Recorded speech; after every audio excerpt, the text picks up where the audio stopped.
नमस्कार दोस्तों, जय मंडल, जय भीम, इनकलाब जिंदाबाद।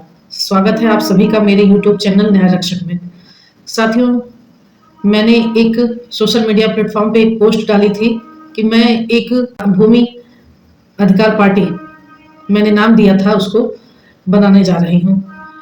बहुत सारे लोगों के कमेंट आए, बहुत सारे लोगों ने मुझे उसके बारे में पूछा। मैं सभी से बता देना चाहती हूँ, कई लोग मुझसे पूछ रहे थे कि आप क्या रजिस्ट्रेशन कराई हैं उस पार्टी का। ये पहले तो मैं स्पष्ट कर दूं आप सभी लोगों से कि ये मेरी सोच है, मेरा विचार है, भूमि अधिकार पार्टी, ना कि ये कोई पार्टी है।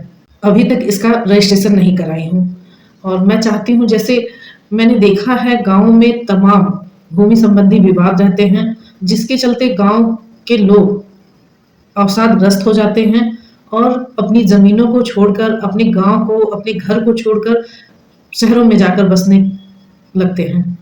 बहुत बड़ी संख्या में पलायन का मार्ग जो है, बहुत बड़ा, इसको कहते हैं कि वजह, बहुत बड़ी वजह जो है वो यही है कि लोगों, गांव में लोगों के पास ये जमीन संबंधी इतने विवाद हो जाते हैं कि लोगों को अपना घर, अपनी जमीनें बेचकर शहर में रहना ही सही, सुविधाजनक लगता है। और आजकल गांव में तमाम ऐसे जैसे कि सरकार द्वारा एक घरौनी योजना चल रही है, चकबंदी चल रही है और खाते अलग कराने का मामला चल रहा है। ये सारी चीजें तहसील प्रशासन द्वारा किया जाता है और तहसील प्रशासन इसमें मनमाने ढंग से, अगर कोई गरीब है और वो लंबे समय से अपनी जमीन पर आपसी सहमति से बंटवारा हुआ है और लंबे समय से अपनी जमीन पर जोत रहा है, बो रहा है, काबिज है, अचानक से कोई आता है और कहता है आज से आप यहाँ पे नहीं रह सकते, नहीं जोतेंगे, बोएंगे। उस समय उस व्यक्ति की स्थिति, मनोदशा सोचिए कि क्या हो सकती है। करेगा क्या व्यक्ति? वो गरीब आदमी अगर जाता भी है तहसील में, तहसील प्रशासन थोड़े से आर्थिक लाभ को लेकर पूरे गांव में इतना विवाद उत्पन्न कर देता है कि सब तरफ अराजकता जैसी स्थिति उत्पन्न हो जाती है।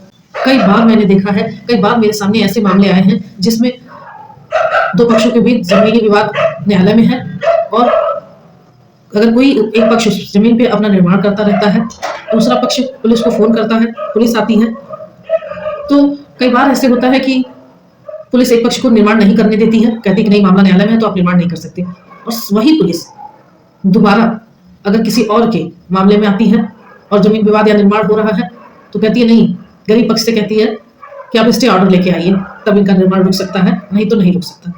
आखिर इस स्थिति में एक गरीब आदमी क्या करेगा? उसकी मनोदशा सोचिए आप, उसके बच्चों, उसकी अवसाद की स्थिति समझिए कि वो कितना पीड़ित हो जाएगा और कितने अवसादग्रस्त हो सकता है। घर परिवार, उसके बच्चे उस अवसाद का शिकार हो जाएंगे।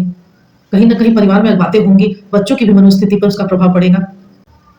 कितनी भयावह स्थिति उत्पन्न हो सकती है एक परिवार में, और जो अपराध की जड़ बनती है। तनिक लाभ के लिए लेखपाल, एसडीएम, तहसीलदार, तमाम ऐसे अधिकारी हैं कि जो इस विवाद की जड़ बन जाते हैं। इसी इसी सब समस्याओं और इन्हीं जमीनी विवादों से ग्रसित गरीब परिवार या जो लोग भी हैं, हर गांव में दो चार लोग ऐसे मिलते हैं मुझे कि जो तमाम विवादों की वजह से गांव का व्यक्ति ना विकास के बारे में अपने सोच पाता है, ना अपने बच्चों के बारे में ध्यान दे पाता है, और समाज में क्या चल रहा है ना उसके बारे में सोच पाता है। बस वो अपनी परिस्थितियों, अपनी परेशानियों में ही उलझा रह जाता है। और कई बार मैंने देखा है कि सरकार और जो ये बुलडोजर लोगों के घरों पे, लोगों के घर गिराए जा रहे हैं जो बुलडोजर से, उस बारे में भी मैं बात करना चाहती थी कि कहाँ तक ये न्यायोचित है। कोई व्यक्ति दादा परदादा उसके उसके पहले के समय से अपनी जमीन पर कब्जा किए हुए है, घर बनाए हुए और रहता चला आ रहा है। अचानक से गांव का कोई व्यक्ति एक दरखास्त ले जाके दे देता है एसडीएम साहब को, लेखपाल को, कि इन्होंने नवीन प्रति बंजर उसर पे कब्जा किया हुआ है, इनके घर को गिराया जाए। और एसडीएम लेखपाल को आदेशित करते हैं, लेखपाल आता है, रिपोर्ट लगाता है और उसके घर को गिराने के लिए आदेश हो जाता है। जबकि ग्राम सभा की जमीन है तो उसमें लेखपाल और एसडीएम को क्या अधिकार है? ग्राम सभा की कमेटी, जो समिति है, वो डिसाइड करे ना कि उस जमीन को खाली कराना है उस व्यक्ति से कि उसको उस पर काबिज रहने देना है। अगर एसडीएम और लेखपाल चाहें तो ग्राम सभा में जिस भी ग्राम सभा का की समस्या इस तरह से आए, तो एक खुली बैठक कर लें, गाँव के लोगों से पूछें कि वो क्या चाहते हैं, कि उस व्यक्ति के घर को गिराना चाहते हैं, कि उस व्यक्ति को उसके घर पे उसी तरह से काबिज़ रहने देना चाहते हैं। मैं अपनी सरकार से पूछना चाहती हूँ कि क्या अधिकार है, जो वर्षों से चले आ रहे हैं, आज उनका घर नवीन पड़ती में है, आज उनका घर ऊसर बंजर में 132 की लैंड है, 117 की लैंड है। उसको ये कह के खाली करा दिया जा रहा है, उसके घर पर बुलडोज़र चलवा दिया जा रहा है। कहाँ तक उचित है? अगर उसके घर को निरस्त करने से ही अगर किसी व्यक्ति ने गड्ढे पे घर बनवाया हुआ है, निरस्त करने से क्या वहाँ गड्ढा बन जाएगा? कई बार ऐसा होता है कि मार्केट में, मेन मार्केट में, बीच मार्केट में जो है, कोई गड्ढे पे घर बनवाया है और किसी व्यक्ति के द्वारा दरखास्त दिया जाता है और वो गड्ढे पे बने घर को एसडीएम द्वारा ध्वस्त करने का आदेश दे दिया जाता है। तो क्या वहाँ मेन मार्केट में गड्ढा खुदवाया जाएगा? क्या ये संभव है वहाँ पे गड्ढा खुदवाना? कि बस उसके घर को गिराने से ही आपकी ज़िम्मेदारी, वहाँ से ही आपको सफलता मिल जाती है तहसील प्रशासन को, कि बस उसके घर को गिराने से ही आपकी ज़िम्मेदारी, वहाँ से ही आपको सफलता मिल जाती है तहसील प्रशासन को। ये भी तो हो सकता है, दूसरा रास्ता भी तो उसका निकाला जा सकता है कि उसको कहीं उस ज़मीन को का विनिमय कर किया जा सकता है, उस व्यक्ति से हर्जाना लिया जा सकता है, या उसी सर्किल, क्या बस एक रास्ता है इसमें कि उस व्यक्ति का घर गिरा दिया जाए, या क्या कि ये तमाम रास्ते उस व्यक्ति में खुले हुए हैं? चाहे तो विनिमय की प्रणाली अपनाई जाए, चाहे तो उससे हर्जाना ले लिया जाए, उसको कुछ सर्किल रेट से उससे पैसे ले लिए जाए, तमाम रास्ते हैं।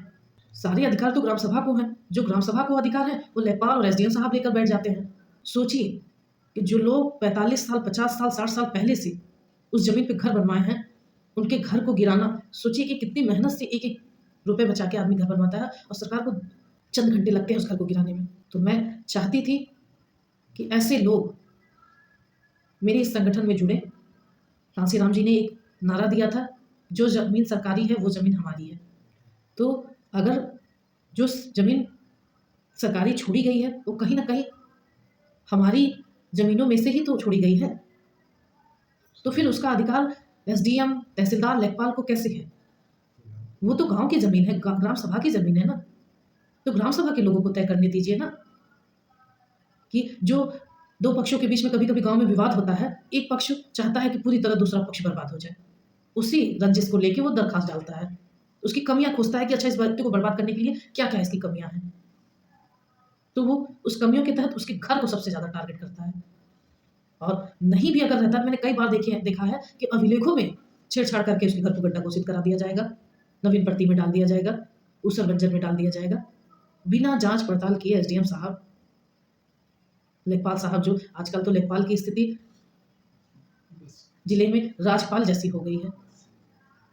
तो आप सभी लोगों से अनुरोध करना चाहती हूँ कि जो इस तरह के से पीड़ित लोग हैं, वो मुझसे जुड़ें, और मैं चाहती हूँ इस संगठन को के द्वारा उन सभी लोगों को न्याय दिलाने का काम किया जाए। आप सभी का बहुत-बहुत धन्यवाद।